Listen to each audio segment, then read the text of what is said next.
कर देगा। अभी कितना को बताया कि हम सिर्फ यहाँ देखेंगे, जो वो काम कर रहा है उसको देखने दे, जो कर रहे करने दो, हम अपना देखें। बेवकूफ सब उसी को देखेगा। यहाँ पर डिजिटल वो लगा दो ना कैमरा सब, तो सब तो पढ़ाई से खत्म, वही सब देखेगा। हम देखते हैं जितना टीचर अभी यूट्यूब सब पे पढ़ाता है, जो कॉमेडी सुनाए, गाना सुनाए, उसका वीडियो पूरा व्यूज जाता है, वही सब देखेगा बच्चा। पढ़ाई नहीं देखता है कि कौन पढ़ा रहा है। यही लक्षण तुम्ही लोग को है, सब में है 80% बच्चा, ठीक है। तो हमको लगता है कि बड़े बड़े टीचर का जो कॉमेडी करता है उसका हम चैनल को अनसब्सक्राइब कर देते हैं।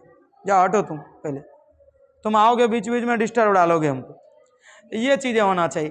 तो वही कह रहे हैं, तीसरा लक्षण हुआ।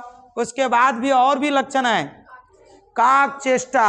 अब तुम पढ़ने आए हो, तुम सोचे नहीं रख रहे हो हम क्या कर रहे हैं, लिखा दिया, उतार लिए, चल दिए, सोच विचार नहीं रखोगे ऊंचा, एकदम चेष्टा होना चाहिए, समझने की ललक होनी चाहिए, सोचने समझने की एकदम पूरा तीव्र इच्छा होनी चाहिए। क्या बोला, समझ में आया नहीं आया, अच्छा पूछते क्या हुआ, ये सब चेष्टा रहेगा तब भी कुछ सीखेगा। तुम्हारा चेष्टा है घर का, अरे कल घर में मेरे यहाँ क्या बना था, कल मेरा बर्थडे था, बहुत अच्छा चीज बना था मेरे यहाँ, ठीक है, तो हम खा लिए पूरा एकदम से ना, ये चेष्टा रखेंगे यहाँ क्लास में, तो हम क्या पढ़ाएंगे या क्या पढ़ेंगे, हम सीख पाएंगे नहीं। घर की बातें घर में छोड़ो, यहाँ की बातें यहाँ करते हैं, तबे कुछ सीख पाएगा। ये हमारा विद्यार्थी का लक्षण होना चाहिए। समझ में आ गया। और भी लक्षण है, तो 4-5 लक्षण समझ में आ रहे।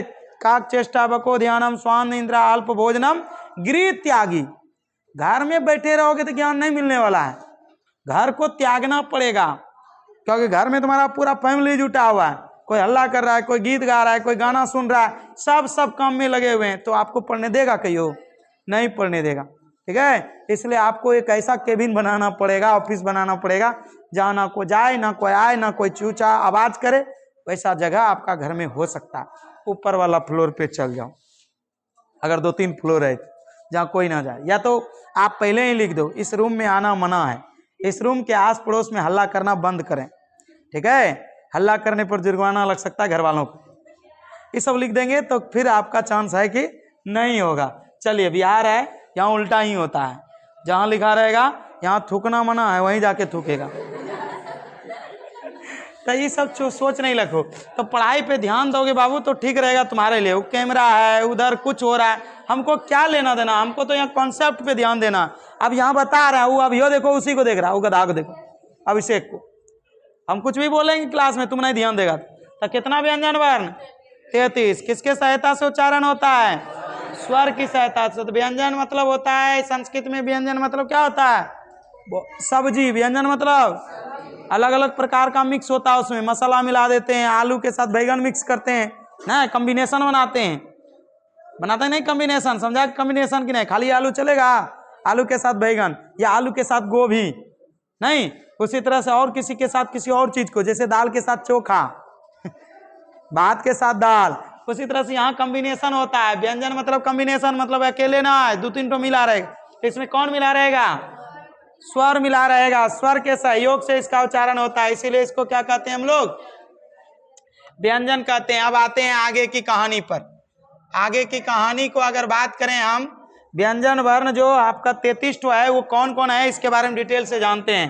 क्या करते हैं, डिटेल से समझते हैं व्यंजन वर्ण कौन कौन 33 आपका है, अच्छे तरीके से समझिएगा। पहला है क वर्ग।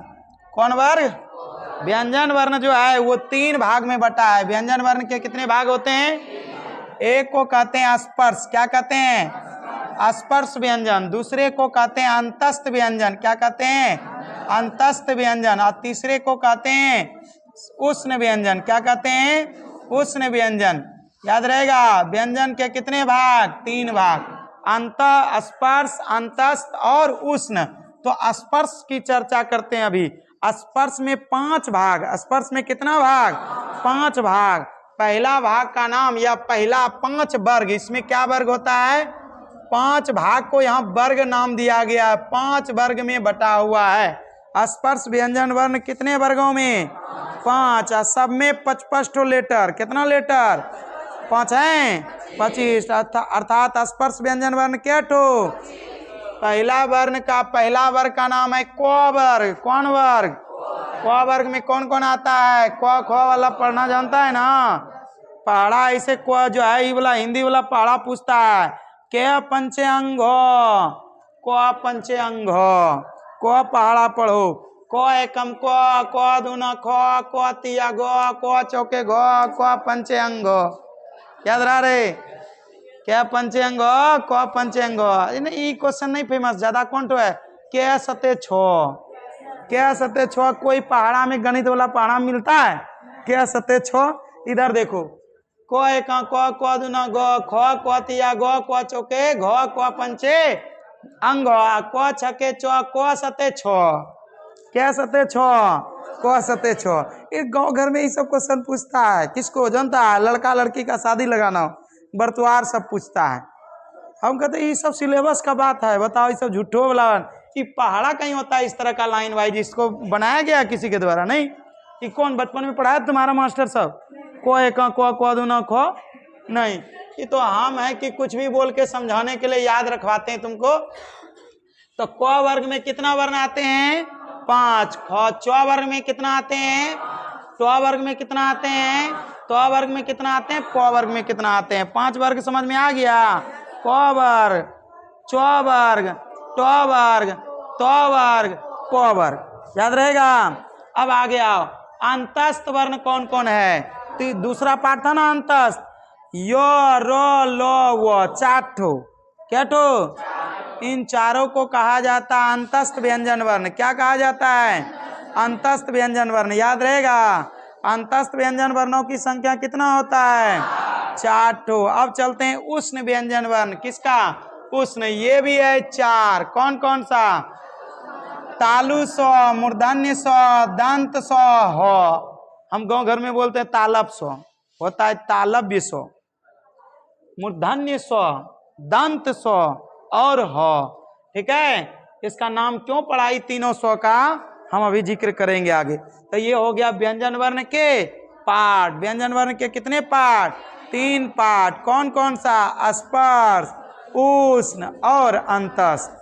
तो स्पर्श में कितना 25 ठो कितना वर्गों में बटा हुआ 5 वर्गों में कौन कौन सा क वर्ग च वर्ग ट वर्ग त वर्ग प वर्ग बता रहे प वर्ग में कितना वर्ण होता है च वर्ग में कितना होता है सब वर्ग में 5-5 ठो। अंतस्थ कै ठो उष्ण कै ठो स्पर्श व्यंजन वर्णों की संख्या बताओ अंतस्थ का बताओ और उष्ण का बताओ सब जोड़ के देखो 33 हुआ क्या 25 4 29 4 33 ठीक। तो 33 व्यंजन वर्णों का बंटवारा हो गया खत्म। याद रहेगा ना व्यंजन वर्णों का कई बार पूछ लेता है बताइए स्पर्श व्यंजन वर्णों की संख्या कितना है। तो देखना भूलना नहीं भूलोगे तो झूलोगे फिर मेरे पास आओगे पैसा दे के जाओगे। ठीक हमको क्या हम तो पैसा कमाने के लिए बैठे हैं। हम सीधा कहते हैं हम बिजनेस कर रहे हैं पढ़ाई का। बच्चा को दिमाग नहीं तो हम क्या करें हम तो एक बार में ही ऐसा पढ़ा के भेज देते हैं तुम कैसे फेल होता है 10 में हमको नहीं समझ में आता समझा। हम लोग 9वां में पढ़ते थे तो हम कहते 10वां पास कर जाएंगे क्योंकि 9वीं में 10वां का पढ़ लेते थे बहुत सारा। तो 10वें में लगता था 9वें में पास कर जाएंगे 10वां।